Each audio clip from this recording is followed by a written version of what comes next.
you are looking at a machine that should not exist. In the year 1900, a group of Greek sponge divers was blown off course by a violent storm near the island of Antikythera. What they found 45 meters beneath the surface was not just a shipwreck, but a puzzle that would rewrite human history. Among the statues and wine jars lay a green, corroded lump of bronze that looked like nothing more than a discarded rock. But when that rock dried out and cracked open, it revealed something impossible: a series of precision-cut bronze gears. Archaeologists were stunned because the history books told them that complex gearing wasn't invented until the 14th century. Yet this device, now known as the Antikythera Mechanism, dates back more than 2,200 years. It is a mechanical computer from the ancient world that is so complex it actually challenges our understanding of the past. If the Greeks were capable of building a Swiss watch before the birth of Christ, what else have we forgotten? Today, we explore the shadows of history to uncover technologies that seem to belong to the future rather than the past. We are diving deep into the mechanical wonders, the architectural miracles, and the lost science of our ancestors. The Antikythera mechanism is composed of at least 30 separate gears, though some researchers believe there were originally many more. When it was first discovered, scientists couldn't even believe it was ancient because it looked like a modern clockwork engine.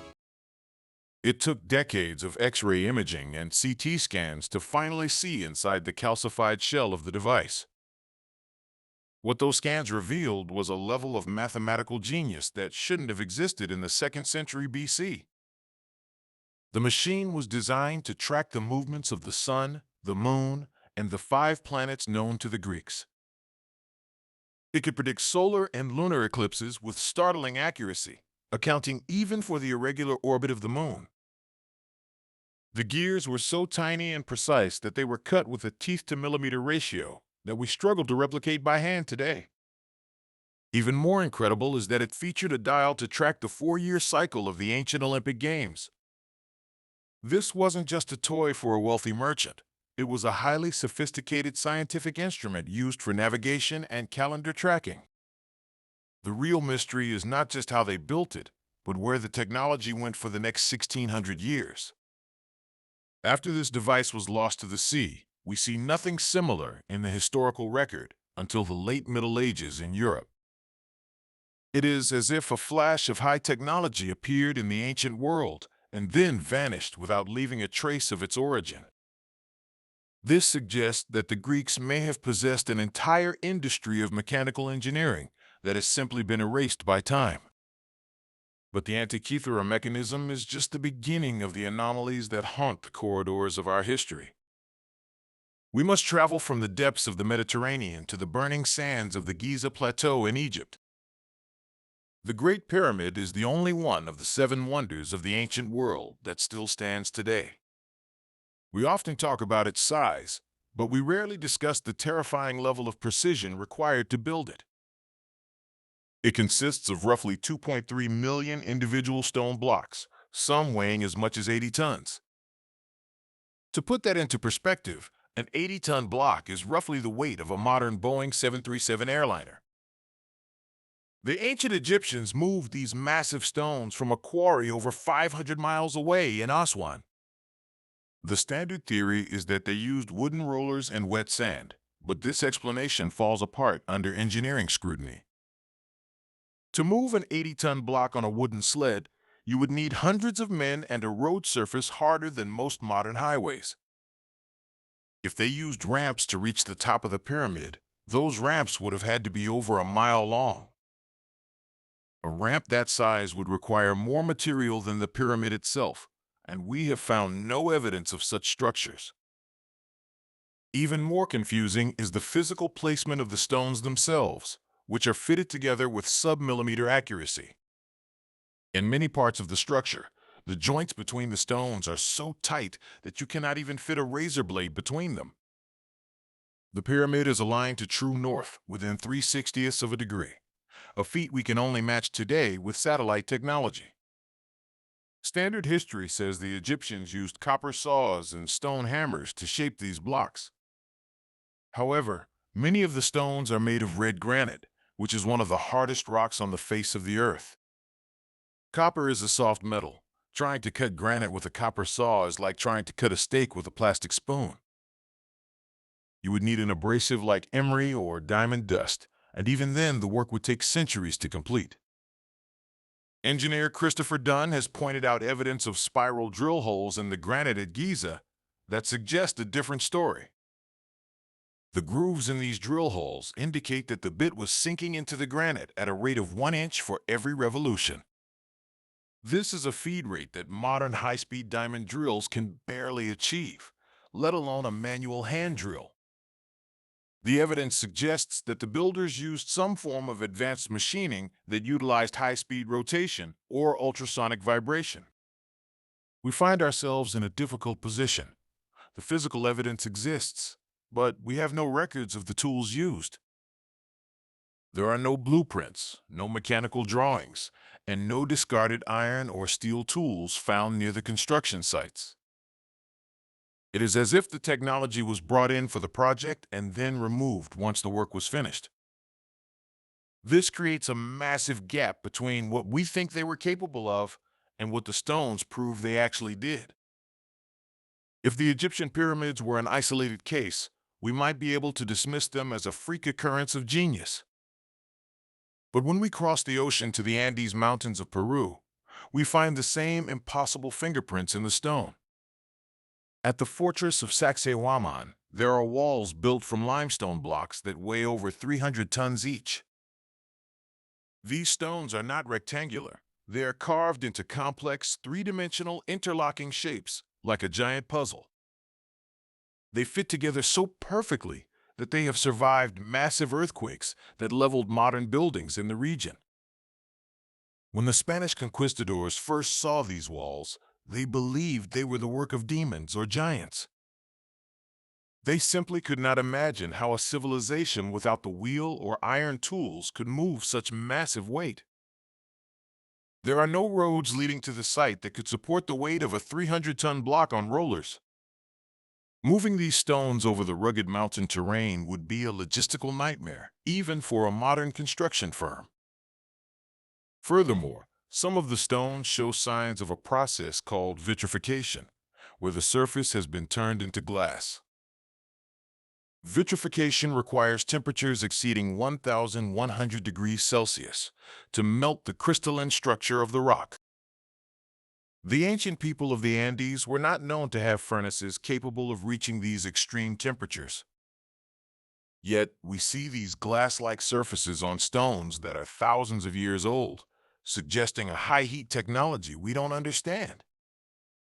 Near the site of Tiwanaku, there are blocks known as the H blocks because of their precise geometric shape. These blocks look like they were mass-produced in a factory using a mold or a milling machine. They are perfectly uniform, which suggests that the builders were using a standardized system of modular construction. This is a concept we think of as modern, yet it was being used in the high altitudes of Peru long before the rise of the Inca. The level of planning and engineering required to create these interlocking systems is staggering to think about. It suggests that our ancestors had a deep understanding of geology, physics, and perhaps even chemistry. While the stoneworkers of the past were mastering gravity, other ancient cultures were mastering the elements of the earth. In the city of Delhi, India, there stands an iron pillar that has baffled metallurgists for over a century. It is 7 meters tall and was cast in the year 402 AD during the Gupta Empire. What makes this pillar famous is not its height, but the fact that it has not rusted in over 1,600 years. Iron is one of the most corrosive metals we use, and in the humid climate of India, it should have crumbled long ago. Most modern iron structures require constant painting and maintenance to prevent them from turning to orange dust. Yet this pillar stands completely exposed to the rain and sun, remaining smooth and dark, without a single pit of rust. For a long time, researchers thought the pillar was made of a mysterious, unknown metal from outer space. However, Scientific analysis in the 1990s revealed that the secret lies in the incredible skill of the ancient blacksmiths. They used a high phosphorus iron and practiced a specific method of forge welding that created a protective layer. This layer, called mesavoit, forms a thin skin over the iron that prevents oxygen from reaching the metal underneath. The blacksmiths essentially programmed the metal to protect itself through a precise chemical reaction. Our modern steel industry didn't fully understand this process until very recently, yet ancient Indians were using it centuries ago. They were even mass-producing high-quality steel in Sri Lanka, using unique furnaces that harnessed the monsoon winds. These furnaces were built on the western slopes of hills where the wind would blow with consistent force. By using the wind instead of hand bellows, they could reach the high temperatures needed to create high-carbon steel. This steel, often called Serendib or Wootz steel, was the foundation for the legendary Damascus blades. Damascus steel was famous for being able to cut through a silk scarf falling through the air, or a suit of iron armor. Recent microscopic examinations of these ancient blades have revealed that they contained carbon nanotubes. Nanotechnology is something we associate with the 21st century, yet it was present in the swords of ancient warriors. These isolated peaks of technology suggest that human history is not a slow, steady climb from primitive to advanced. Instead, it seems to be a series of cycles where high levels of knowledge are gained and then tragically lost. We often think of the past as a dark, primitive time, but the artifacts tell a very different story. They tell a story of people who were just as smart, just as creative, and perhaps more resourceful than we are today. They didn't have computers to do the math for them, so they understood the geometry of the stars in their heads. They didn't have gasoline engines, so they found ways to manipulate the natural laws of friction and weight. When we look at the Antikythera Mechanism or the Great Pyramid, we're looking at the remnants of a forgotten science.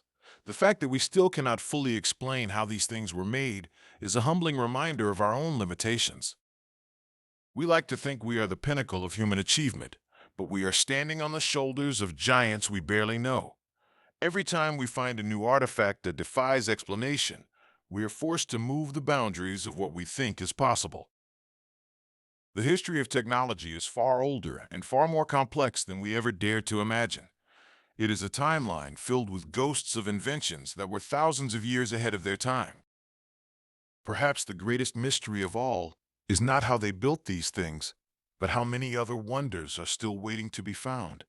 The past is not a closed book.